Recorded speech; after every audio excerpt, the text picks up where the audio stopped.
Hello, വൈകുന്നേരമായപ്പോൾ നമ്മൾ നടക്കാൻ ഇറങ്ങിയതാണ്. ഇപ്പം ചേട്ടൻ കുറച്ച് ദിവസമായിട്ട് വൈകുന്നേരങ്ങളിൽ താമസിച്ച് വരുന്നുണ്ട്. നമ്മൾ നടക്കാനൊന്നും പോവാറില്ലേ. നമ്മൾ എല്ലാ ദിവസവും പോകുന്ന ആ റോട്ടിലേക്കല്ല കേട്ടോ നമ്മൾ നടക്കുന്നത്, വേറൊരു സ്ഥലത്തൂടെയാണ് നടക്കുന്നത്.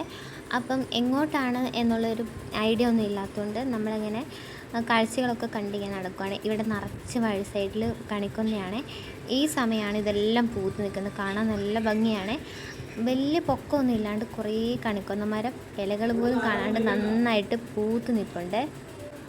ഇങ്ങനെ ഒരുമിച്ച് കുറേ കണിക്കൊന്ന പൂ കാണുമ്പം നമ്മുടെ നാട്ടിലെ ഒരു ഫീലാണ് കേട്ടോ നമുക്ക് പെട്ടെന്ന് തോന്നുന്നത്.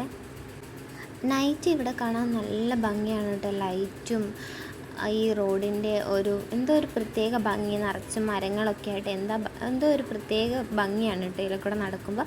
അങ്ങനെ നമ്മളൊരു അടുത്തൊരു പാർക്കിലെത്തിയിട്ടുണ്ട്. പാർക്കിൽ നിറയെ കുഞ്ഞു മക്കളാണ്. ഇവർക്ക് പിന്നെ പാർക്കിൽ ഊർന്നിറങ്ങുന്ന സംഭവം കണ്ടു കഴിഞ്ഞാൽ പിന്നെ വേറൊന്നും വേണ്ട, അതിൻ്റെ മണ്ടയിലായിരിക്കും കുറേ നേരമേ. ഇവിടെ നമുക്ക് പലതരം ഭാഷകൾ സംസാരിക്കുന്ന ആൾക്കാരെ കാണാൻ പറ്റും കേട്ടോ. മലയാളം, പഞ്ചാബി, പിന്നെ കന്നഡ, ഹിന്ദി, മറാഠി, അങ്ങനെ പലതരം ഭാഷകളാണ് ഇവിടെയുള്ളവർ സംസാരിക്കുന്നത്.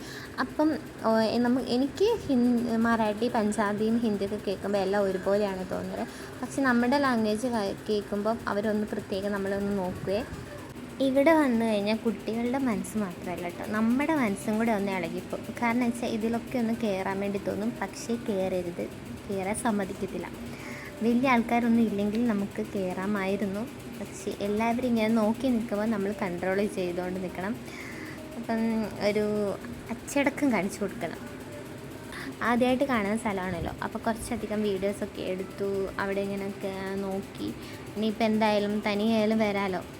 ഇങ്ങോട്ട് വരാൻ വേണ്ടിയിട്ട് മടി കാണിച്ചിരുന്ന ആൾക്കാരാണ് ഇപ്പം തിരിച്ചു വിളിച്ചപ്പം കൂട്ടുകൂടിയില്ല എന്ന് പറഞ്ഞ് കട്ടീസും പറഞ്ഞിട്ട് പോയിട്ടുണ്ട്. വരുന്നില്ല എന്നാണ് പറയുന്നത്.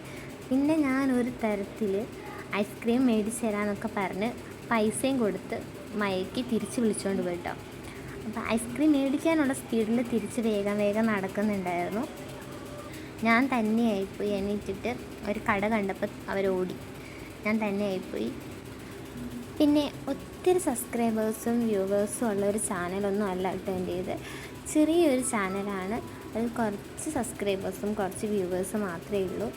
അപ്പം നമ്മളെ കേൾക്കാനും കാണാനും ആഗ്രഹിക്കുന്ന ആൾക്കാരൊക്കെ ഉണ്ടാവുമെന്ന് പറഞ്ഞാൽ അത് വലിയൊരു കാര്യം തന്നെയാണ്.